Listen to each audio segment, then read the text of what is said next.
Hello students, তো তোমরা দেখতেই পাচ্ছ থাম্বনেলে আমি আজকে তোমাদের একটা খুবই ইম্পর্ট্যান্ট এবং ইন্টারেস্টিং একটা ভিডিও নিয়ে এসেছি। এবং এই ভিডিওটার মাধ্যমে তোমাদের কিন্তু ওয়েস্ট বেঙ্গলে যতগুলো ইরিগেশন প্রজেক্ট চলছে বা আছে তার সম্পর্কে একটা আইডিয়া পাবে, এবং কোনটা কোন জেলার উপর অবস্থিত এবং কি কি মোটামুটি সেখানে তার ফিচার্স আছে সেটা তোমরা দেখতে পাবে। তো আশা করবো তোমরা এই ভিডিওটা কিন্তু তোমরা একদম শেষ পর্যন্ত দেখবে। এতে তোমাদের ম্যাক্সিমাম কিন্তু ইরিগেশন প্রজেক্ট যেগুলো আছে ওয়েস্ট বেঙ্গলে তার সম্পর্কে একটা ব্রিফ আইডিয়া কিন্তু তোমাদের হয়ে যাবে।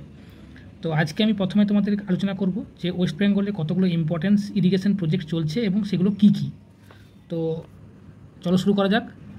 তো সর্বপ্রথমেই আমি দেখে নিচ্ছি তোমাদের 5টা ওয়েস্ট বেঙ্গলে টোটাল কিন্তু মেন ইরিগেশন প্রজেক্ট যেগুলো আছে সেগুলো কিন্তু চলে বা আছে। তো আমি এক এক করে তোমাদের বলে দিচ্ছি এবং তার সম্পর্কে ডিটেলস কিন্তু আলোচনা আমি করব। তো 1 নম্বরে হচ্ছে তোমাদের দামোদর ভ্যালি কর্পোরেশন, যেটা আমরা ডিভিসি বলে থাকি, ঠিক আছে। 2 নম্বরে হচ্ছে কংসাবতী রিজার্ভার প্রজেক্ট সেটা। 3 নম্বর হচ্ছে তোমাদের ময়ূরাক্ষী রিভার প্রজেক্ট। 4 নম্বরে হচ্ছে সুবর্ণরেখা প্রজেক্ট এবং 5 নম্বরে তোমাদের তিস্তা ব্যারেজ প্রজেক্ট। তো এরপর তোমরা পেন পেপার নিয়ে বসো, আমি প্রত্যেকটা সম্পর্কে তোমাদেরকে প্রথম আইডিয়া আমি দিয়ে দিচ্ছি, তোমরা তোমাদের যেগুলো পয়েন্ট হবে সেগুলো তোমরা নোট ডাউন করে নেবে। তো প্রথমে আমরা দেখে নিচ্ছি যে দামোদর ভ্যালি কর্পোরেশন বা ডিভিসি, এই সম্পর্কে আমরা একটা আইডিয়া নিচ্ছি। তো প্রথমে বলে রাখি ডিভিসি সম্পর্কে আমরা বলে দিচ্ছি, শোনো। ডিভিসির ফুল ফর্ম মনে হচ্ছে দামোদর ভ্যালি কর্পোরেশন। এটি 7 জুলাই 1948 সালে প্রতিষ্ঠা হয়। এটি হচ্ছে আমাদের first multipurpose river valley project of independent of India, মানে আমাদের ভারত স্বাধীনের পর প্রথম একটা ফার্স্ট মাল্টিপারপাস রিভার প্রজেক্ট যেটা প্রতিষ্ঠা হয় 7 জুলাই 1948, সেটি হচ্ছে আমাদের ডিভিসি।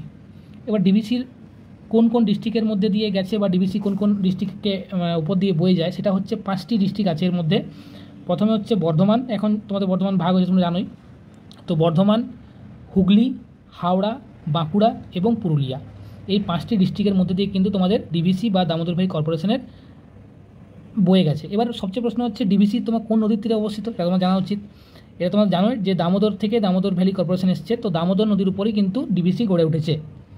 এরপরে হচ্ছে আমি তোমাদেরকে বলছি যে এই যে দামোদর ভ্যালি কর্পোরেশন বা দামোদর নদীটা, এই যে ডিভিসিটা করার মেন কারণ কি, এটার মেন কারণ হচ্ছে ইলেকট্রিসিটি জেনারেট করা, ট্রান্সমিশন এবং ইলেকট্রিসিটিকে ডিস্ট্রিবিউশন করা, এর সাথে সাথে ইরিগেশনের প্রসেসটাকে কন্ট্রোল করে রাখা পুরো এরিয়াতে, ওয়াটার সাপ্লাই মেনটেন রাখা এবং ফ্লাড কন্ট্রোল করা।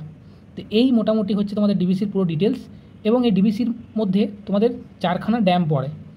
তো কোন কোন ড্যামগুলো সেগুলো হচ্ছে 1 নম্বরে তিলাইয়া ড্যাম, 2 নম্বরে কোনার ড্যাম, 3 নম্বরে মাইথন ড্যাম এবং 4 নম্বরে পাঞ্চেত ড্যাম। তো এই মোটামুটি তোমাদের 4টে ড্যাম পড়ে। এরপর আমি তোমাদেরকে দুর্গাপুর ব্যারেজ সম্পর্কে কিছু বলে দিচ্ছি, কথা সব জেনে রাখো। তো তোমাদের দুর্গাপুর ব্যারেজ সেটা তোমাদের কিন্তু 1955 সালে দুর্গাপুর ব্যারেজের ইনোগ্রেশন হয় বা এস্টাবলিশমেন্ট হয়, যেটা প্রতিষ্ঠা করেন তৎকালীন জওহরলাল নেহরু মহাশয়। এবং এই দুর্গাপুর ব্যারেজের টোটাল লেন্থ হচ্ছে 2270 ফিট লম্বা এবং 39 ফিট হাইট। এবং এখানে অনেকে কোশ্চেন করে যে কতগুলো নাম্বার অফ গেট আছে। তো এখানে টোটাল বলে দিচ্ছি আমি, সেটা হচ্ছে 2টো তোমাদের আন্ডার স্লুইস আছে এবং তোমাদের টোটাল 34 গেট আছে। এর মধ্যে নর্মাল যে গেট, সে গেট অপারেটর হচ্ছে 32টা এবং বাকি 2টো হচ্ছে আন্ডার স্লুইস। আন্ডার স্লুইস মানে তোমরা যারা ইরিগেশন সম্পর্কে জানো তাদের একটা আইডিয়া আছে। তো এই টোটাল হচ্ছে 34 নাম্বার অফ গেটস আছে, ইনক্লুডিং 2টো আন্ডার স্লুইস। এবারে আমি তোমাদের এটা দামোদর নদীর উপরে অবস্থিত এবং পশ্চিম বর্ধমান এখন বর্তমানে নাম হয়েছে, এটা তোমরা জানো। এবার আমি ড্যাম সম্পর্কে তোমাদের একটু বলে দিচ্ছি, যেটা হচ্ছে মাইথন ড্যাম। তো মাইথন ড্যাম তোমাদের কোথায় অবস্থিত, এটা হচ্ছে ধানবাদের ঝাড়খণ্ড এরিয়ার মধ্যে পড়ে। এটা হচ্ছে বরাকর নদীর উপরে অবস্থিত। এরপরে পাঞ্চেত ড্যামটা কি, পাঞ্চেত ড্যামটা হচ্ছে তোমাদের দামোদর রিভারের উপরেই পড়ে। এটি পাঞ্চেত ইন ধানবাদ ডিস্ট্রিক্টের মধ্যে পড়ে, এটাও ধানবাদের মধ্যেই পড়ে, তোমাদের ঝাড়খণ্ড এরিয়ার মধ্যেই কিন্তু এটাও পড়ে যায়। তো এই মাইথন এবং পাঞ্চেত কিন্তু দুটোই তোমাদের কিন্তু ঝাড়খণ্ডের মধ্যে পড়ে, এটা কিন্তু ওয়েস্ট বেঙ্গলের মধ্যে পড়ে না। এরপর নেক্সট আমি চলে যাচ্ছি তোমাদের যেটা আরেকটা খুব ইম্পর্টেন্ট, সেটা হচ্ছে কংসাবতী রিভার প্রজেক্ট। যারা মেদিনীপুর বা তার সংলগ্ন এরিয়ার মধ্যে বসবাস করো তাদের জন্য এই প্রজেক্টটা কিন্তু খুব ইম্পর্টেন্ট এবং খুবই গুরুত্বপূর্ণ। মেদিনীপুর ঝাড়গ্রাম এরিয়ার জন্য কিন্তু এটা খুবই ইম্পর্টেন্ট। তো এখানে প্রজেক্টটা চালু হয় কবে, এটা হচ্ছে তোমাদের প্রজেক্টটা চালু হয় 1956 থেকে চালু হয়, 57তে গিয়ে ওটা শেষ করে দেওয়া হয়, মানে 56তে চালু হয় এটা বলতে পারো। এবারে এই যে কংসাবতী নদীর তোমাদের উৎপত্তিস্থল কোথায়, এটা কিন্তু কোশ্চেন হতে পারে। তো কংসাবতী নদীর উৎপত্তিস্থল হচ্ছে জাবর পাহাড়, এটা পুরুলিয়ার ছোটনাগপুর মালভূমির প্ল্যাটো যেটা, সেখান থেকে এসে ওয়েস্ট বেঙ্গল হয়ে ওটা বে অফ বেঙ্গলে মানে ভারত মহাসাগরে গিয়ে পড়েছে। এবার এটা কোন কোন ডিস্ট্রিক্টগুলোকে লোকেট করে বা যুক্ত করে, সেটা হচ্ছে বাঁকুড়া, মেদিনীপুর, হুগলি, ঝাড়গ্রাম, পুরুলিয়া। তো এটাও কিন্তু 5টা ডিস্ট্রিক্টকে তোমাদের কানেক্ট করে।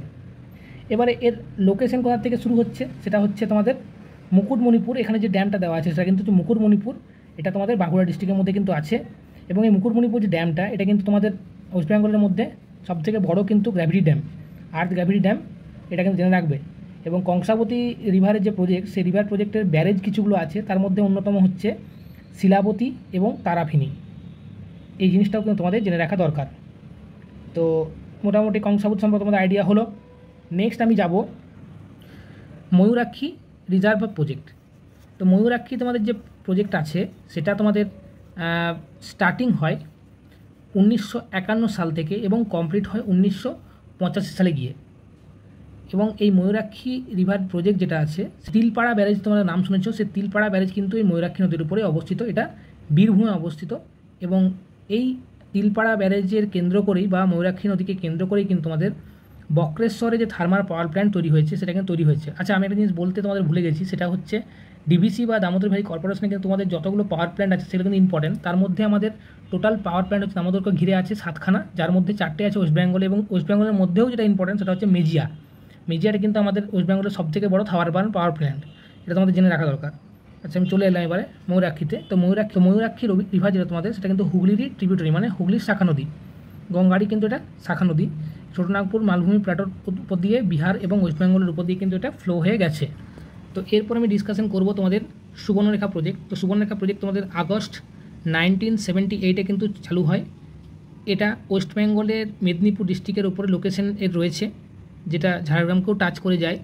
এবং এটা হচ্ছে একটা জয়েন্ট প্রজেক্ট ঝাড়খণ্ড, উড়িষ্যা এবং ওয়েস্ট বেঙ্গল গভর্নমেন্টের। তো এখান থেকে আরেকটা কোশ্চেন হতে পারে, যারা ঝাড়গ্রামের নয়াগ্রাম এরিয়ার মধ্যে থাকে, সেই নয়াগ্রাম এরিয়ার মধ্যে কিন্তু এই সুবর্ণরেখা নদীর উপর প্রবাহিত হয়েছে। এবং সেই যে নতুন একটা ব্রিজ বানানো হয়েছে, সেই ব্রিজের নামটা কিন্তু জেনে রাখা দরকার, সেটা হচ্ছে জঙ্গল কন্যা সেতু, যেটা নয়াগ্রামের উপর দিয়ে আমাদের চলে গেছে। সেটা হচ্ছে জঙ্গল কন্যা সেতু, যেটা সুবর্ণরেখা নদীর উপর দিয়ে বানানো হয়েছে। এবার নেক্সট হচ্ছে তোমাদের তিস্তা ব্যারেজ। তিস্তা ব্যারেজটা আমাদের তো নর্থের সাইডের সবথেকে বড় যেটা আমাদের রিভার, সেটা হচ্ছে Teesta barrage project, huge project. তোমাদের ইরিগেশনে যদি কারো পোস্টিং হয় তাহলে তাদের ফার্স্ট প্রজেক্টটাই কিন্তু তিস্তা ব্যারেজে মোস্ট প্রবাবলি হতে থাকে। তো নর্থ বেঙ্গলের একটা রিভার যেটার নাম তিস্তা, সেই তিস্তার জন্যই কিন্তু এখানে তিস্তা ব্যারেজ হয়েছে। এর মেন কারণটাই হচ্ছে এখানে ইরিগেশন এবং এই বিদ্যুৎ উৎপাদন করা আর ওই ওয়াটার সাপ্লাই, এই তিনটেই এর মেন কারণ। তিস্তা ব্যারেজ প্রজেক্ট হচ্ছে ওয়েস্ট বেঙ্গলের সবথেকে বড় ইরিগেশন প্রজেক্ট বলা যেতে পারে। তো ইস্টার্ন রিজিয়ানে যেটা আমাদের ওয়েস্ট বেঙ্গলের সবথেকে বড় ইরিগেশন প্রজেক্ট। এবং আরেকটা ইনফরমেশান আমি দিয়ে রাখি, সেটা হচ্ছে আমাদের যেটা সবথেকে দীর্ঘতম সেতু, সেটা কিন্তু তিস্তা নদীর উপরেই বানানো, তার নাম হচ্ছে জয়ী সেতু। তো এই মোটামুটি ছিল আমাদের একটা ইরিগেশনের সম্পর্কে, ইরিগেশন কোন কোন প্রজেক্টগুলো ওয়েস্ট বেঙ্গলে হয় তার একটা আইডিয়া। তো আশা করবো তোমাদের ভিডিওটা ভালো লাগবে। যদি ভিডিও ভালো লাগে, ভিডিওটা অবশ্যই লাইক করবে, শেয়ার করবে এবং চ্যানেল নতুন হয়ে থাকলে চ্যানেলটাকে সাবস্ক্রাইব করে দিয়ে পাশে থাকা বেল আইকনটা প্রেস করবে, যাতে নতুন কোনো নোটিফিকেশান এলে তোমাদের কাছে সবথেকে প্রথমে তার নোটিফিকেশান চলে আসে। তো এরপর তোমরা বলবে যে তোমাদের কোন ভিডিওগুলো লাগবে বা কোন টপিকের উপর ভিডিও লাগবে। তো আমি ভেবে রেখেছি এরপর তোমাদের থার্মাল পাওয়ার প্ল্যান্ট যেগুলো আছে ওয়েস্ট বেঙ্গলে, সেগুলো নিয়ে আলোচনা করব। তো আশা করব তোমাদের এই ভিডিওটা ভালো লেগেছে। ধন্যবাদ।